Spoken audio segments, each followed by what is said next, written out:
Manchester United transfer targets in limbo over manager wait. With calendars about to turn over to June, Man United are still yet to decide on whether to keep or sack Erik ten Hag. Some of Manchester United's transfer targets are unsure if the club will advance with their interest amid uncertainty over manager Erik ten Hag's future. United have prioritised 3 significant signings: a centre-back, a midfielder, and a forward, with any other incomings funded by planned outgoings. Representatives of some targets are in limbo as United continue to mull over whether to continue with ten Hag in charge. It is understood United have delayed advancing discussions with certain players, while the managerial situations at other clubs are also having a bearing. Bayern Munich and Barcelona have hired new managers over the past week. There are vacancies at AC Milan and Juventus, and Chelsea are poised to announce the arrival of Enzo Maresca. United are conducting a review of their season, which ended in FA Cup glory 6 days ago, and club sources said early this week a decision on ten Hag's position would not be imminent. Ten Hag is out of contract next year, and United are considering keeping the Dutchman for the start of next season. Kieran McKenna, who was interested in a return to United, decided to stay at Ipswich Town on Monday after agreeing a substantial 4-year contract that was announced on Thursday. Chelsea swiftly sacked Mauricio Pochettino 2 days after the final day of the Premier League season and turned their attention to Leicester City coach Maresca after discovering McKenna favoured a move to United if he was to leave Ipswich. There is not a shortage of available coaches for United to turn to should they dismiss ten Hag, with Pochettino, Thomas Tuchel and Roberto De Zerbi all available. Tuchel and Pochettino would relish the chance to manage United, while De Zerbi was assessed among the potential candidates earlier this year. Pochettino has coveted the United job for years, and the majority of the players were in favour of the Argentinian taking over in the summer of 2022. United's then football director John Murtough opted for ten Hag. A report on Friday claimed ten Hag would be sacked no matter the result of the FA Cup final. External sources have expected ten Hag to be dismissed on account of United's failure to qualify for the Champions League. United co-owner Sir Jim Ratcliffe has declined to offer ten Hag assurances over his future since he agreed on a minority stake on Christmas Eve. Ratcliffe feels the club's structure has been more problematic than the manager's, and he has resolved to address it through several hierarchical departures. Incoming Chief Executive Omar Barada will officially start work on July 13, but Newcastle Sporting Director Dan Ashworth is still on gardening leave. United have failed to make any headway with his intended appointment. Former Manchester United coach tells Sir Jim Ratcliffe why he needs to sack Erik ten Hag. Mike Phelan believes Erik ten Hag has benefited from having a more patient regime over him at Manchester United. Former Manchester United first-team coach Mike Phelan believes Erik ten Hag does not deserve to continue as manager at Old Trafford, despite his FA Cup triumph. The 61-year-old said the Dutchman would have already been dismissed under previous hierarchies after a disappointing season that ended with a cup final win that was out of the blue. He mooted that a sack decision might have been delayed due to the limited replacement options available. Ex-United coach colleague Kieran McKenna inked a new deal at Ipswich on Thursday amid speculation linking him to United. But Roberto De Zerbi, once on Sir Jim Ratcliffe's alternative manager shortlist, is available after leaving Brighton. Mauricio Pochettino, sacked by Chelsea at the end of the season, is also free for hire, having been one of the initial candidates considered by United before ten Hag was appointed in the summer of 2022. Phelan was removed from his role as first-team coach shortly after ten Hag arrived at the club, having first taken a coaching role at United in the 1999-2000 campaign within their Centre of Excellence. He became Sir Alex Ferguson's assistant in 2008 and Ole Gunnar Solskjaer's number 2 in 2018, via managerial spells at Norwich and Hull City. Phelan argued that Ratcliffe, who has wiped out and restocked the United board since his arrival, is looking for continuity in the dugout. He believes, though, that ten Hag should be shown the exit door. Past regimes I would have said he would have been gone, Phelan told TalkSport. Yes, the ownership is still there, but I think this new regime is looking for continuity. I think that's a different attitude. Whether that allows ten Hag to go again, I'm not sure. Asked whether ten Hag has built up enough credit to stay on for another shot, Phelan replied, "No, I don't. That is just the way I see it. We are talking about Manchester United here. It's a big decision. An important decision. Ten Hag has been forthright and honest. He sees things internally. He's got a group of players where he is going to get some out and get some in. He's confident he is going to take it to another level, and that's great. He added, he won the FA Cup out of the blue. I think nobody expected it, playing in a style he should have thought about a little bit earlier in the season. This season you can't say anything other than it's been very disappointing. Not just the performances, look at the stats. The stats tell you everything. Goals conceded, goals scored even. It's been unusual. Phelan dismissed Ten Hag's reasoning that United's record worst Premier League finish was due to injuries, stating that, you get on with it.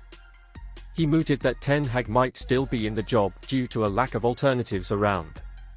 It has taken a lot longer than to release Louis van Gaal after the cup final, Phelan continued. Who do, Ineos, they want? Are they available? Sometimes, it's easier to get people out than to get people in. You need a manager, with full backing. Sir Jim Ratcliffe wants to be different to Glazers, but Manchester United job losses are a bad look. Radical change was promised with Sir Jim Ratcliffe's investment into Man United, but broader staff job losses are on the horizon. Sir Jim Ratcliffe has said all the right things since becoming Manchester United co-owner. In a matter of months, Ratcliffe has communicated more than the Glazers have in 20 years, is hired leading brains in the industry at boardroom level and begun plans to revamp or rebuild Old Trafford. First impressions matter, and Ratcliffe has succeeded in making a good one, but some actions behind the scenes over the past few months haven't sat right with a section of fans. Sources indicated radical change would follow Ratcliffe's investment, and while those changes have been overdue in terms of creating a footballing structure and promising to overhaul recruitment policy, his approach to ordinary staff at the club has raised a few red flags. Ratcliffe has sought to cut costs and staff at the club have been impacted. United had previously given tickets for cup finals to their 1,000 staff members with travel to Wembley, along with pre-match food and hotel accommodation included. But those plans have now been scrapped. For the FA Cup final last weekend, staff were still given a free match ticket, but they had to pay £20 for travel to and from Wembley, while all the other benefits were binned. When there are players who earn more than £300,000 per week on the books, it seems petty to cut costs by saving a sum which represents a drop in the ocean in comparison. Although it may seem like a minor inconvenience, that cost-cutting approach is part of a wider, more sinister, and arguably Glazer-esque treatment of ordinary United staff members by Ratcliffe's regime. The withdrawal of perks has been a blow to morale, and it's claimed the cuts have been enforced to work within UEFA and the Premier League's profit and sustainability rules. But spending £86 million on Anthony should be investigated, not denying staff a sandwich on cup final day. United staff will survive without perks, but they were invited to accept voluntary redundancy en masse this week, which shows the extent of Ratcliffe's cost-cutting. On Tuesday, a report from The Athletic revealed that non-football staff have been given just 7 days to decide whether they wish to continue their careers at United. Earlier this month, Ratcliffe informed staff that working from home would no longer be permitted, and the redundancy program is essentially an opportunity for employees to leave United if they don't comply with working from the office, for personal or professional reasons. It's understood that club staff who accept the resignation offer by June 5 will be entitled to the payment of their annual bonus, which would ordinarily be paid later in the year. It's Ratcliffe's prerogative to order a return to the office and attempt to improve wider staff culture, but going after ordinary staff at a multi-million-pound business doesn't feel right. The average salary in the United Kingdom is £35,000 a year, and the average United player salary is £8.94 million. So it would take 255 job losses to play for a footballer's wages. Ratcliffe pledged to put the Manchester back into Manchester United when Ineos' bid was confirmed in 2023, but his cost-saving approach contradicts that promise. At a time when the cost of living has never been so high and finances are stretched for ordinary people, hard-working Mancunians at United will be impacted. There have been millions wasted on transfer and wages, and yet it's non-football staff members who are affected. There's no denying change was required at Old Trafford, but the savings Ratcliffe is looking to make by cutting staff members and perks are marginal compared to player wages. United have rewarded underperforming players with lucrative contracts, millions have been wasted on transfer fees, and it's John from Salford whose livelihood is threatened. It's guaranteed there would be more outrage at the staff cuts if Ratcliffe was 10 years into his co-ownership and United had continued to disappoint on the pitch. Ratcliffe will be given the benefit of the doubt, but his approach to staff doesn't sit right. Manchester United have been criticised, but can be proud of deal with Champions League finalists. Man United's Jadon Sancho signed for Dortmund in January and is expected to start in the Champions League final on Saturday. The modern Wembley has hosted 2 Champions League finals since opening in 2007. Manchester United lost to an untouchable Barcelona side in London in the 2011 competition, and Bayern Munich edged past Borussia Dortmund at Wembley 2 years later. Fast forward 11 years and Wembley is hosting the Champions League final again. Dortmund will return to England's capital and face Real Madrid, although United will still be represented in the fixture by loanee Jadon Sancho, who is expected to start on Saturday night. Sancho signed for Dortmund on loan for the remainder of the season in the January window, with the German club offering him a lifeline after being isolated at Carrington. After returning to Dortmund and completing his media duties, Sancho said it felt like a home, and United will happily approve a permanent relocation if the price is right this summer. United have been rightly criticised for transfers since Sir Alex Ferguson retired. The club's scattergun strategy has seen over £1 billion wasted. There has been a catalogue of mistakes committed in the market and United have struggled to sell players for decent fees. However, United struck a great deal with Dortmund to arrange Sancho's return on loan for the remainder of the season, and the clauses built into the transfer were smart. Dortmund paid an upfront fee of €3.5 million to take Sancho on loan, with a further €4 million in potential add-ons, and Champions League clauses were included. Club sources indicated a significant bonus was activated when Dortmund reached the semi-finals of the Champions League, and that another payment was triggered when the German side progressed to the final at Wembley with a victory against Paris Saint-Germain.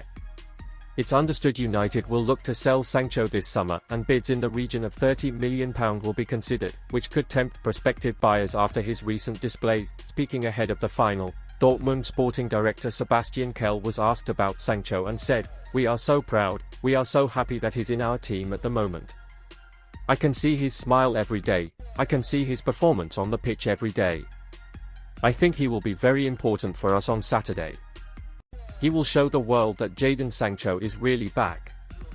Kehl was quizzed on Dortmund's interest in signing Sancho permanently this summer after the expiration of his loan deal and added, "He's still under contract with Man United, so nobody knows what's going on there. We're going to have discussions, but after the final. It would be an ideal situation for Dortmund to sign Sancho permanently for £30 million, but regardless of what happens in the summer and which club he could sign for next, United did well to bank a solid loan fee for a player the whole world knew needed to leave in January. United needed to get Sancho away from Carrington because his situation had become unhealthy and unsustainable.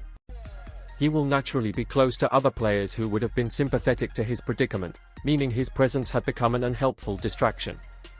There's an element of fortune that Dortmund have reached the Champions League final, triggering add-ons in the loan deal for Sancho, but that foresight has paid off. Receiving around £6 million, €7.5 million, for a 6-month loan of a player surplus to requirements is shrewd business, and that's without mentioning it's boosted his profile. Sancho's performance in the first leg of the Champions League semi-final against PSG was a return to form, and it certainly didn't harm his transfer value this summer. However, the truth is Sancho has only contributed 3 goals and 3 assists for Dortmund since re-signing in January, and that sort of return should be the bare minimum required. His overall performances for Dortmund may be ignored if he produces in the Champions League final on Saturday, and United will only come out smelling of roses if he does. Sancho must be sold this summer, and an impressive showing against Real Madrid should increase United's transfer fee.